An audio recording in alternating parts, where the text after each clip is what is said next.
Okay, so for this topic, something a little more relaxed, not, well, I would say still finance related, but at the very least, it's nothing to do with like charts and all. Okay, there's unfortunately no charts for this.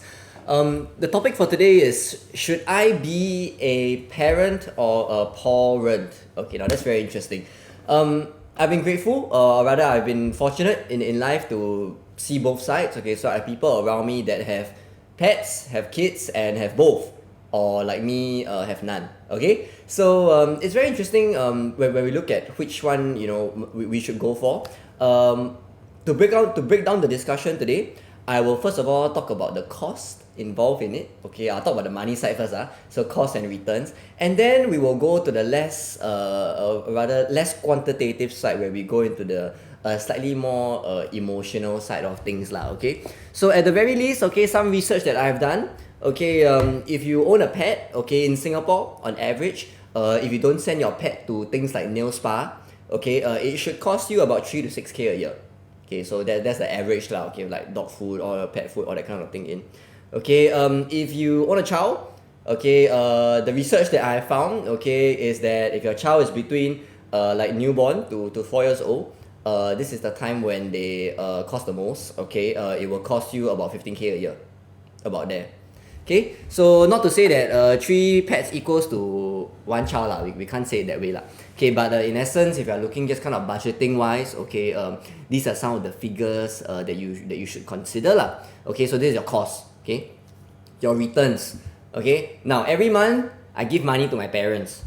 Okay, I think it's quite a lot lah. Okay, in totality, I give my parents about maybe 10% of what I earn. Okay, so I always. Then I was joking with my dad the other day. I say, hey dad, like that if you have 10 children, right, no need to work anymore lah. They every day, then give you 10%, you can just sit back and shake leg already. Then he was like, ha ha ha. Okay, so fortunately or unfortunately, and I can't say specific to race or nationality or what, okay, but in essence, if families are brought up in a way where the kids have to kind of give back a little bit to the parents, that kind of concept, then you can say that the kids, right, technically have a return on investment. Okay, so of course, you multiply, put the maths together, you kind of figure like, hey, when the kid don't need my money anymore, and then when the kid can give me money, and you really look at it from the dollars and cents perspective. I guess if you have a couple of kids, you can probably say that there will be a positive return on investment. Okay, so of course, this is something that the pet cannot give you. Correct. Okay lah, if your pet is an influencer, then maybe fair enough lah. Okay, but maybe like less than 1% of pets become influencers, so effectively the pet got no return on investment.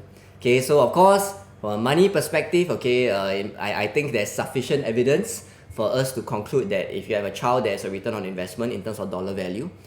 In a pet, less likely so lah. Okay, but if we look at the kind of the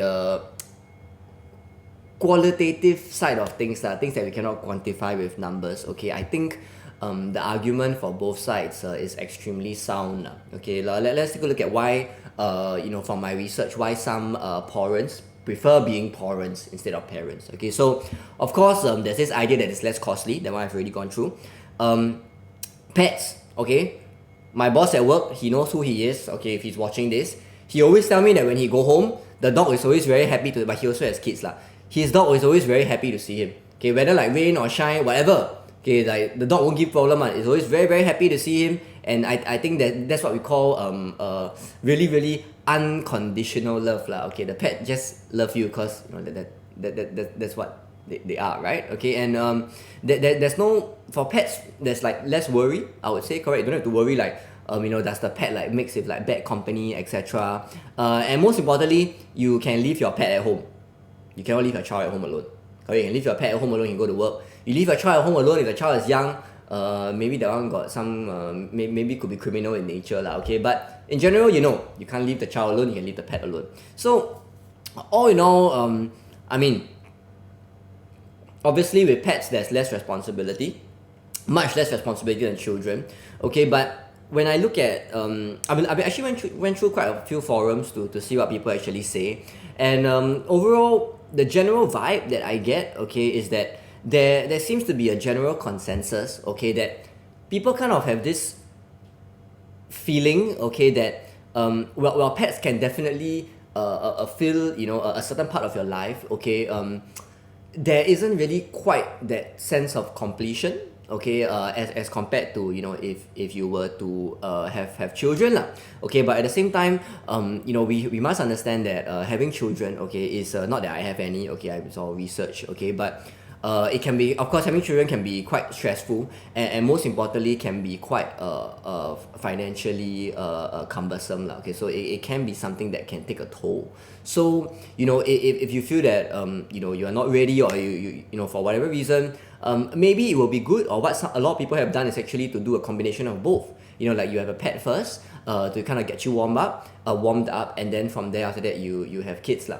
Okay, but actually on this note, the one thing that I want to focus on is, I personally feel very strongly that, you know, if you want to have kids, that you should have enough financial stability to have one lah. Okay, back when I was slightly younger, I don't blame my parents.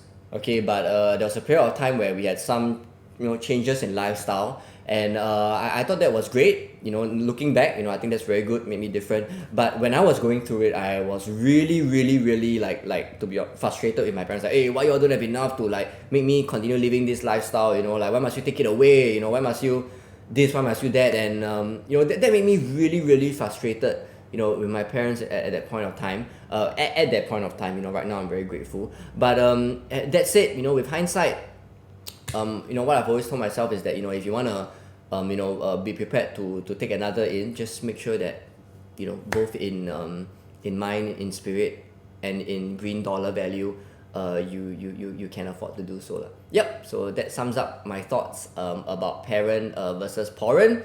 Thank you for watching.